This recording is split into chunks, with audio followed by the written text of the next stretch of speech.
A gladiator slave managed to defeat the most powerful armies of the ancient world and came close to destroying the greatest empire in history. Before we begin, let me know in the comments where you are watching this video from, so I can see how far it has reached. In the year 73 before Christ, in a gladiator school located in the city of Capua, in southern Italy, a man looked at the chains binding his wrists. His name was Spartacus, a Thracian of unknown origin who had gone from being a free man to becoming the property of another human being. The scars on his back told stories of whips and humiliation, while the marks on his arms narrated battles survived in the arena, where death was the main spectacle and human life was worth no more than coins thrown by drunken spectators. Spartacus's life before his slavery remains shrouded in mystery and legend. Some historians suggest he was an auxiliary soldier in the Roman army who deserted, while others claim he was captured during one of the Roman military campaigns in Thracian territories. What is known with certainty is that he ended up being sold to Lentulus Batiatus, owner of a ludus or gladiator school in Capua, where men were trained to kill and die for the entertainment of the masses. The gladiator school was not simply a training ground. It was a prison where hundreds of men from different backgrounds, cultures, and languages shared the same fatal fate. There were blonde-haired, strong Gauls, tall and fierce Germans, clever Greeks, resilient Africans, and Thracians like Spartacus. All of them had been stripped of their humanity and turned into merchandise, into flesh destined to bleed on the arena to satisfy the insatiable appetite for violence of the Roman Republic. But Spartacus was different. There was no resignation in his eyes, but a fire that burned with every dawn. While other gladiators accepted their fate with the passivity that despair grants, he observed, learned, and planned. He studied the guards, memorized their routines, identified weaknesses in the ludus's security, and most importantly, he spoke with his fellow slaves, planting in them a seed that Rome had tried to extinguish completely: hope. In the summer of that year 73 before Christ, Spartacus and approximately 70 other gladiators made a decision that would change the course of history. Using kitchen utensils as improvised weapons, knives, training swords, and any object that could become an instrument of death, they rebelled against their captors. The uprising was swift, brutal, and surprisingly successful. The guards, accustomed to controlling chained and demoralized men, were not prepared to face the organized fury of trained warriors who had decided they preferred to die free than to live one more day as slaves. They killed their overseers, took real weapons, and escaped from the ludus. But they did not flee into the shadows like common fugitives. Instead, they headed to Mount Vesuvius, that mountain which decades later would bury entire cities under its volcanic fury. On its slopes, they established their first camp, and there, something extraordinary began to happen. The news of the rebellion spread like wildfire. Across Italy, slaves on plantations, mines, and households heard that there were men who had broken their chains and were still alive. And they began to arrive. First dozens, then hundreds, eventually thousands. They were not only trained gladiators but shepherds, farmers, craftsmen, women, and children. All shared one thing in common: the desperate longing for freedom. Rome initially did not take the rebellion seriously. After all, what threat could a group of runaway slaves pose? The Roman Senate sent a force of approximately 3,000 men under the command of the praetor Gaius Claudius Glaber, confident that Roman superiority would quickly crush this minor nuisance. Glaber made the fatal mistake of underestimating his enemy. He surrounded Mount Vesuvius, blocking the only known path down and establishing a siege, hoping hunger would force the slaves to surrender. But Spartacus proved his tactical genius. Using wild vines growing on the volcano's slopes, he and his men wove ropes and descended the steep side of the mountain, the one the Romans considered impassable and therefore did not guard. The slave army fell upon the Roman camp from behind in a surprise attack that scattered Glaber's forces in absolute chaos. The Roman soldiers, trained to face enemies head-on in organized formation, did not know how to respond to this unexpected assault. The victory was overwhelming. The slaves not only survived, but were now armed with quality Roman military gear, wore legionary armor, and wielded gladii, the fearsome short swords that had conquered the known world. This victory changed everything. What had begun as a desperate gladiator revolt had now become a genuine rebellion. The slave army grew exponentially. Estimates suggest that in a few months, Spartacus commanded a force between 70,000 and 120,000 people, although exact figures are difficult to confirm due to exaggerations in ancient sources. Rome sent more forces. Praetor Publius Varinius marched with 2 legions to end the rebellion. And again, Spartacus proved he was not a mere rebel leader but a brilliant military strategist. He divided his forces, used guerrilla tactics, ambushes, and flanking maneuvers that perplexed Roman commanders accustomed to conventional warfare. In battle after battle, the Roman legions were defeated. Varinius himself barely escaped alive, leaving behind his horse and belongings in his shameful flight. During the year 72 before Christ, Spartacus's army moved through southern Italy like an unstoppable storm.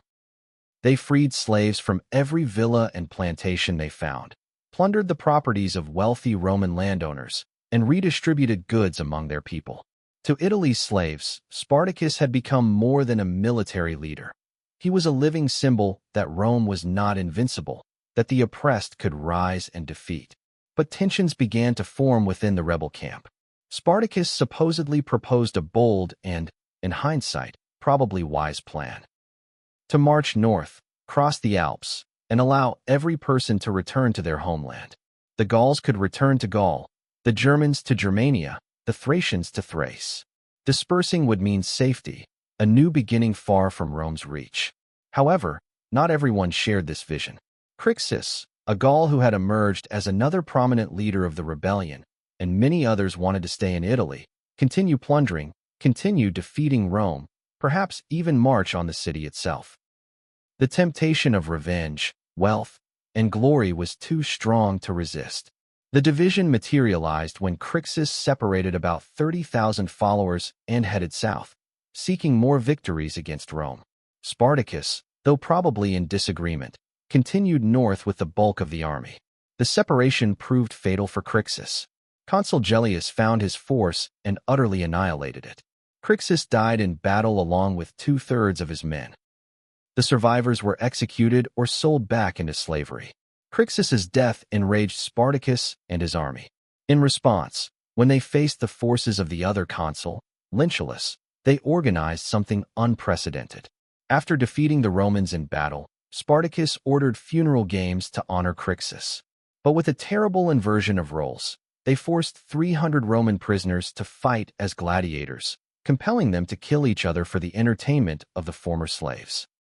It was a powerful symbolic revenge, a dark mirror reflecting the cruelties Rome had inflicted upon countless victims. By the summer of the year 72 before Christ, Spartacus's army had defeated both Roman consuls and was near the Alps. The path to freedom was open. They could cross the mountains, leave Italy, and start new lives. Rome, humiliated but finally freed from the threat, probably would have let them go, grateful that the problem resolved itself. And then, Spartacus made a decision that historians have debated for more than 2,000 years. Instead of crossing the Alps to freedom, he turned around and marched south again, back to the heart of Italy. The exact reasons remain unknown. Some suggest his men, emboldened by continuous victories, refused to leave Italy while there were riches to plunder. Others propose Spartacus planned to march to Sicily, where great slave rebellions had historically occurred, hoping to ignite an even larger uprising. A darker theory suggests it was simply too late, that Rome would never let them go and Spartacus knew it, so he decided to make their lives as costly as possible. Meanwhile, in Rome, panic had turned into determined fury. The Senate took extraordinary measures. They appointed Marcus Licinius Crassus, one of Rome's wealthiest men, to command the campaign against Spartacus. Crassus was known for his ruthless ambition, calculated cruelty, and understanding that military success was the path to political power. Crassus took command with absolute authority. When some of his legions fled before Spartacus's army, he revived the ancient Roman practice of decimation. Of every 10 soldiers who had fled, one was randomly selected and executed by his own comrades, beaten to death with clubs and stones. It was a brutal message: fear your commander more than the enemy. Discipline was restored through terror. Crassus followed a different strategy than his predecessors. He did not seek open confrontations where Spartacus had repeatedly demonstrated tactical superiority. Instead, he used Rome's immense numerical and resource advantage to build a massive barrier across the Italian peninsula's narrowest isthmus in the south. 40 miles of walls, trenches, and fortifications designed to trap the rebel army against the sea. During the winter from 72 to 71 before Christ, Spartacus and his army effectively found themselves besieged, not by city walls, but by geography itself turned into a prison.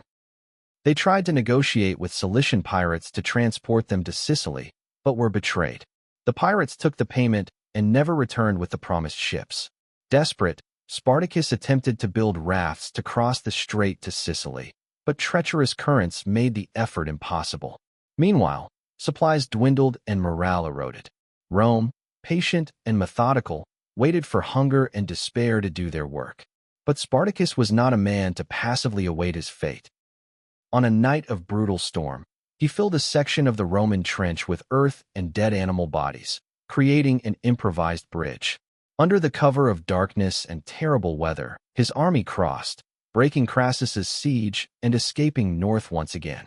It was an impressive feat of leadership and determination, but also the beginning of the end.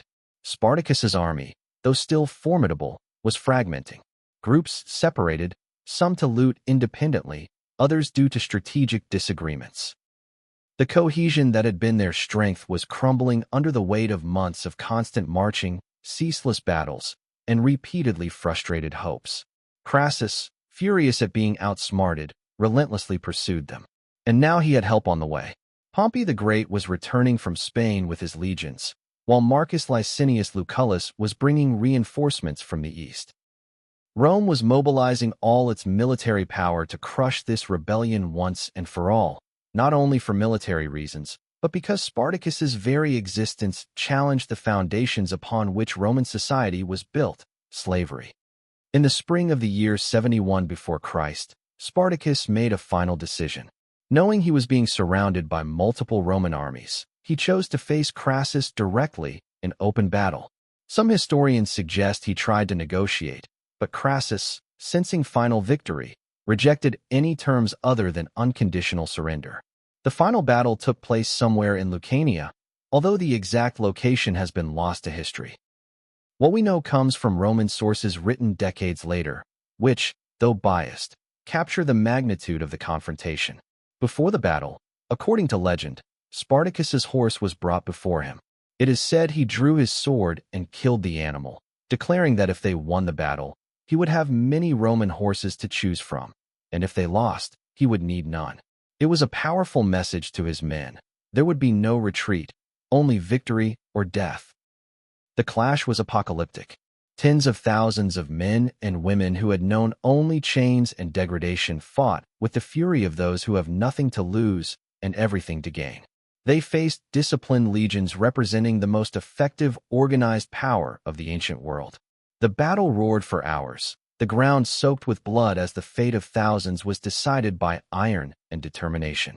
Spartacus himself, according to accounts, fought with extraordinary bravery.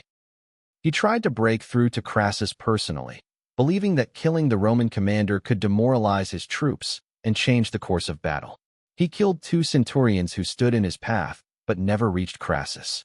Surrounded by Roman legionaries, he kept fighting even after being wounded multiple times until finally falling, his body mutilated by countless swords.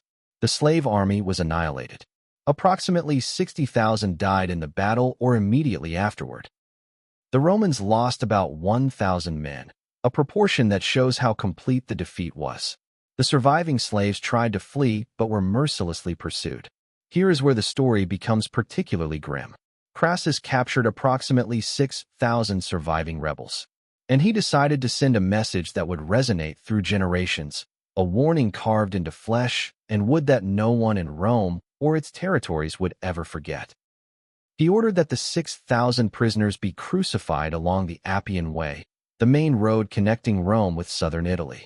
From Capua, where the rebellion had begun, to Rome itself, more than 120 miles away, there was a crucified slave every few meters. It was a forest of crosses, a monument of agony serving as a terrible reminder of what happened to those who challenged Roman order. Crucifixion was the most humiliating and painful death Rome reserved for slaves and state enemies. Victims could take days to die, slowly suffocating, dehydrating, and going into shock while carrion birds began feeding on them even before death. The bodies were left on the crosses for months, rotting under the Italian sun until only skeletons remained suspended as macabre warnings. Ironically, although Crassus led the final campaign, it was Pompey who received much of the credit. His forces intercepted and massacred 5,000 slaves trying to escape north, and Pompey had the political savvy to send a message to the Senate claiming that although Crassus had defeated the slaves in battle, he, Pompey, had exterminated the war at its root. The rivalry between these two men would eventually contribute to the collapse of the Roman Republic, but that is another story. Spartacus's body was never found. In the chaos of the final battle, among tens of thousands of torn, mutilated, and stripped corpses, no one could definitively identify his remains. Some romantics suggest he survived and escaped, but this is almost certainly fantasy. More likely, he died as he had lived his last years, among his companions, indistinguishable in death as he had never been in life. For Rome, Spartacus's war was more a wound to pride than a real existential threat. Although he defeated multiple legions and sowed terror in Italy for 2 years, he never had the real capacity to destroy Rome. He lacked the political, logistical, or strategic structure necessary to conquer fortified cities or establish an alternative state. His rebellion was, in essence, a desperate cry for freedom rather than an organized attempt at revolution. But the psychological impact was profound. It showed that the system of slavery on which Rome had built its prosperity contained inherent dangers. After Spartacus, Roman slave owners lived with a latent fear that their human properties could turn against them. Stricter regulations were implemented on gladiator schools, limiting the number of fighters that could be trained in one place. 2,000 years later, Spartacus has become a symbol and myth. He has been adopted by revolutionary movements, from communists to libertarians, each projecting their own values onto this man about whom we know relatively little. He was a hero to some, a villain to others, a martyr, a revolutionary, a terrorist, a liberator, depending on who tells the story and for what purpose. The historical truth is probably more complex and less romantic. Spartacus was not a revolutionary with a modern political ideology. He did not fight to abolish slavery as an institution or to reform Roman society. He fought for something more fundamental and human, his own freedom and that of those who chose to follow him. There is no evidence he imagined a world without masters and slaves, only that he and his people would not be slaves. In this sense, perhaps Spartacus is more admirable than if he had been an ideological revolutionary. He did not fight for abstractions or political theories, but for the most basic need of the human spirit: autonomy, dignity, the right to determine one's own destiny. That he managed to keep an army of tens of thousands of people from dozens of different cultures united. That he defeated the best armies of the ancient world repeatedly. That he survived 2 years against an empire that controlled the entire Mediterranean. All this speaks of extraordinary leadership and unbreakable determination. Rome tried to erase his memory. Unlike respectable foreign enemies like Hannibal or Mithridates, Spartacus was too dangerous to be remembered in detail. He was a slave who had rebelled, and glorifying his memory could inspire future uprisings. The surviving historical sources were written by upper-class Romans, decades or centuries after the events, each with their own biases and agendas. But the memory persisted. It was passed in whispers among slaves, in warnings among masters, in the scars of the Italian landscape where battles were fought. And eventually, when Rome itself fell and the ancient world gave way to the medieval and then to the modern, Spartacus's story was rediscovered, reinterpreted, and elevated to legend. Today, his name evokes images of resistance against oppression, of courage in the face of impossible odds, of refusal to accept injustice as inevitable. His rebellion may have failed practically. All his followers may have died or returned to slavery. Rome may have continued for another 5 centuries without fundamental changes to its system of slavery. But in a deeper sense, perhaps Spartacus won something more enduring. He demonstrated that even the most powerful empire is not invincible when faced with the human will to be free. He proved that dignity cannot be completely stripped by chains, that the human spirit can rise even from the most degrading circumstances. The 6,000 crosses along the Appian Way eventually rotted and fell. The skeletons were scattered by wind and time. The physical marks of rebellion faded. But the idea, the example of a man who preferred to die standing than live on his knees, that could not be crucified or erased. Spartacus remains in our collective imagination not because he changed the world tangibly, but because he represents something fundamental about human nature. Our need for freedom is so deep that some will risk and lose everything rather than live without it. In every generation that has faced oppression since, his story has been told again, adapted, reinterpreted, but always carrying the same central message. He was a slave who became a gladiator who became a rebel who became a general, and a general who became a legend. And although Rome defeated him on the battlefield, it could not defeat what he represented, the eternal human struggle for freedom and dignity. That struggle continues today in different forms, in different contexts, but driven by the same fundamental longings that led 70 gladiators to risk everything for a chance at freedom more than 2,000 years ago. In that sense, Spartacus never truly died. He lives every time someone refuses to accept oppression as their inevitable fate, every time courage overcomes fear, every time the weak unite to challenge the powerful. The question of whether he was a hero or simply a desperate man surviving is perhaps meaningless. He was both. And maybe that is what makes his story so resonant, so human. He was neither a demigod of ancient legend nor an enlightened revolutionary with perfect foresight of the future. He was a man trapped in terrible circumstances who made an impossibly brave decision and followed it to its ultimate consequences. That is the story of Spartacus. Not a story of victory, but of resistance. Not of success, but of dignity in defeat. Not of changing the world, but refusing to be changed by it. And that, in the end, may be the deepest kind of victory.